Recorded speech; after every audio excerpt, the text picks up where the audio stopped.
Vibes. Ito na po ang ball in hand na tira ni Sheila Sibara. Ball in hand. Tingnan po natin yung anong gagawing preparasyon at anong mangyayari sa game na to, ha. Sheila Sibara versus Umar. Ito po yung unang tira, tutulak ng Sibara. Wala kasi dos, walang pasok yung dos na nabutas. Ang tira dito mga boss, sinilip muna bago husgahan. Ayan, nag-iba ang posisyon ng bola, ha? Iniba ang posisyon ng bola. Ito, ano kaya ang preparasyon ang gagawin atay? Ayan po, para doon niya ay ilalagay yun sa ano, doon niya ilalagay sa may ano. Ayun, short ball. Naku, may pasok pala. Mali yung nagsasabi na walang pasok. Ayan po. Ayan na. Ayun, ha. Naku, napakagandang preparasyon mga boss. Ayan, ha. Magandang preparasyon, ha. Kasi dito tulak na naman to. Tulak, banda konti, ha. Ito, banda konti lang yan. Banda konti. Ayun, ha. Napakagandang preparasyon, ha. Pabor talaga. Pabor talaga yung nagawang preparasyon. Ayan na, ha. Ito na. Ang gagawin niya, tulak na lang, ha. Isang banda lang pwedeng gawin yan. Ayun, at tama talaga ako sa mga sinasabi. Ayan, ha. 4 na bola kung papasok yung 5. Tulak na rin, ha. Tulak na rin yan.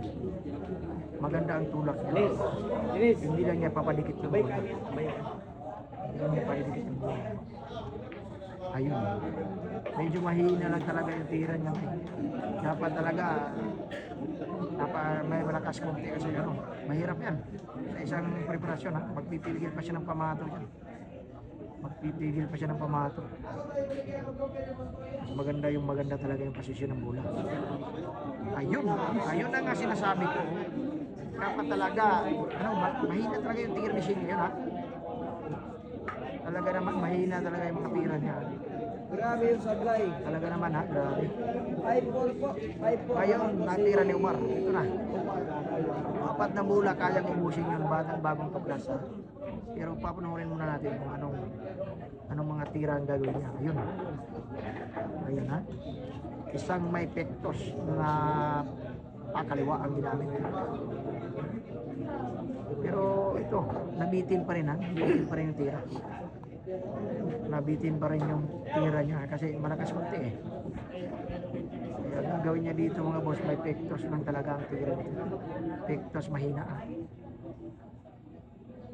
Ayan. Ayan, oh. Parang nag-iba siya. Ito pa rin yung pinakamagandang tira mga boss. Pektos mahina o pektos malakas. Dalawang banda lang yung gagawin. Dalawang banda lang. Pwede na rin yun, makatira ng pakitik. Pwedeng dalawang banda, pwedeng isang banda ang gagawin. Nako, anong nangyari mga boss? Nako, tumapyok ang nangyari. Nako, anong nangyari, ha?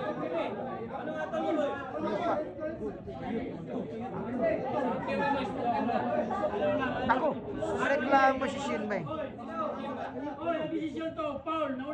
Nako, pinatulan ng hindi spatter. Ano pwede ba yun?